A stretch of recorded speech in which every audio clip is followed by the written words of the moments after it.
So may balita ngayon mga sangkay na mayroon daw pong inatake ang Amerika na isa pong malaking barko ng Iran. At ngayon mga sangkay, naghihimutok po ang Iran at gaganti daw po sila. So papaano nga ba nangyari ito? Pag-usapan po natin.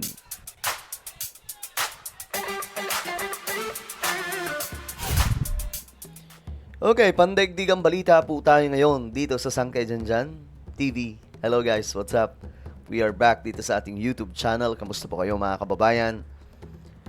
At ito nga po, pag-usapan po natin ngayon mga sangkay ang isa pong patok na pandaigdigang balita. Kasi sa awayan ng Amerika o sa digmaan ng Amerika at Iran, meron po silang tinatawag na peace talks na matatapos na nga po for 2 weeks.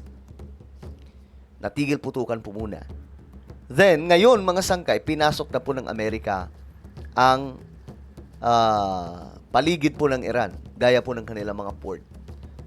Isa pong oil tanker po ito ng Iran, kung hindi po ako nagkakamali, o may kargamento mula po sa Iran, ang inatake ng Amerika kasi hindi daw po nakinig.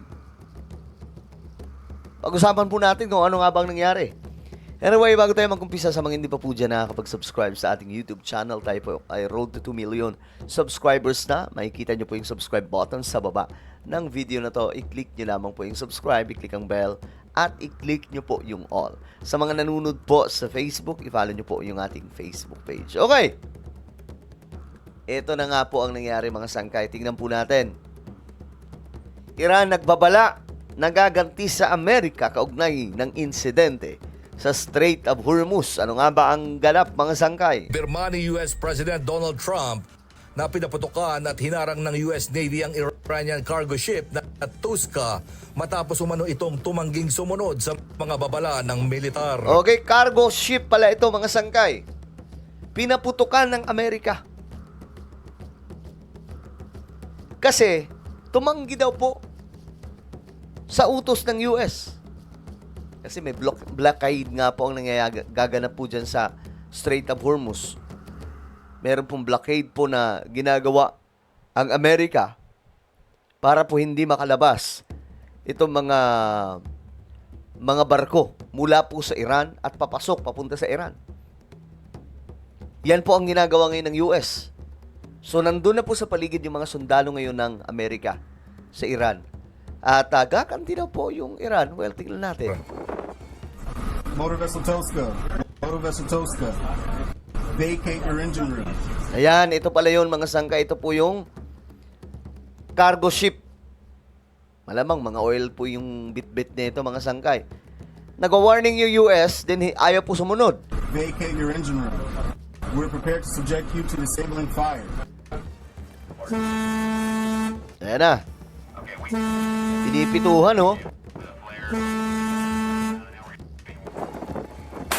Ayun na. Nagsimula na nga po mga sangkay magpaputok.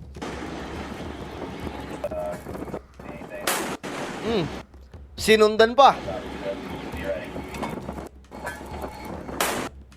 Ayon kay Trump, ilang ulit na pinahinto ng guided missile destroyer na USS Spruance ang barko. Ngunit hindi ito tumigil kaya napilitan itong paputukan ng engine room ng cargo ship. Agad namang sinakyan ng US Marines ang barko at kinuha ang kustodiya nito. Ayun lang mga sangkay. Dahil ayaw po nilang mag-retreat, no? Ayaw po nilang umatras. Pinuntahan na po mismo ng US. At ito na po ang nangyari. Habang iniimbestigahan kung ano ang nilalaman ng cargo ship, sinasabing ang barko ay galing China at patungo sa ng Iran.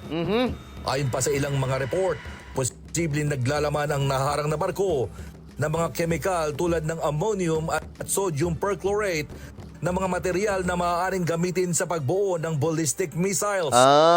Okay. Kaya ayaw paharang. So yan po yung possibility na karga niya. Mga sangkay itong cargo ship.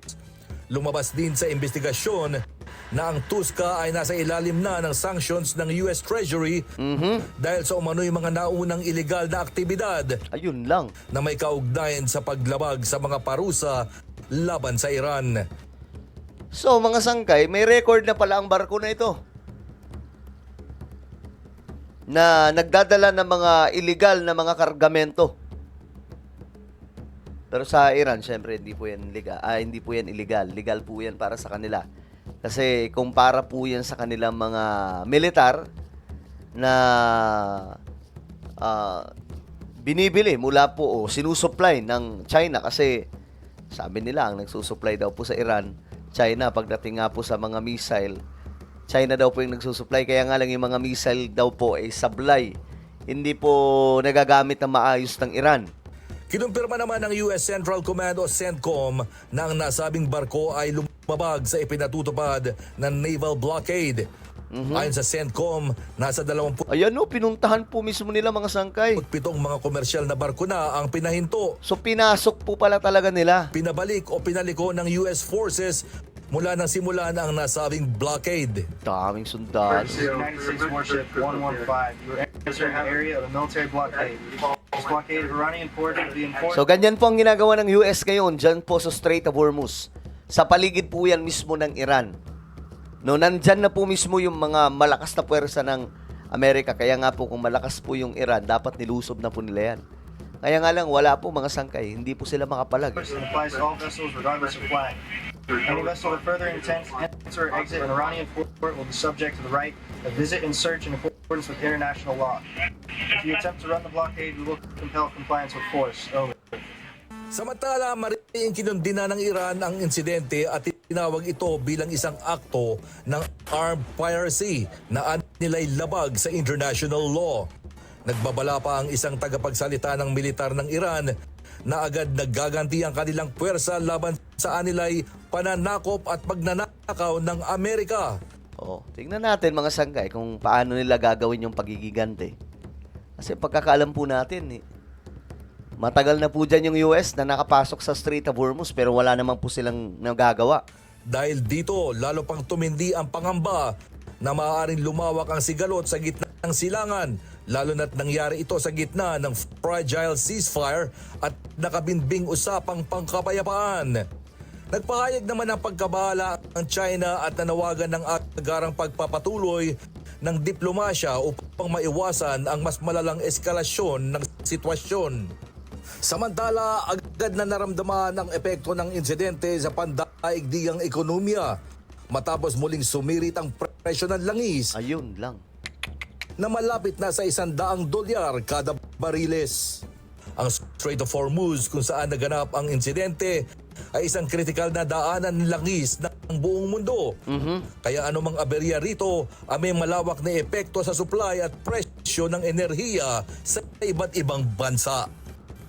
James Bond. So ganyan po kahalaga ang Strait of Hormuz. Ngayon nakikita po natin yung pagbaba ng presyo ng oil. Pero kung magkakaroon na naman po ng bakbakan itong dalawang bansa, malamang sa malamang tataas naman po ito. Alright? So ano po ang inyong opinion? Comment down below. Mayroon po tayong YouTube channel. Ito po isang Revelation. Hanapin nyo po ito sa YouTube ngayon din. Kapag nakita nyo na, i-click nyo po yung subscribe, i-click ang bell, at i-click nyo po yung all. Ako na po ay magpapaalam. Mag-iingat pong lahat. God bless everyone.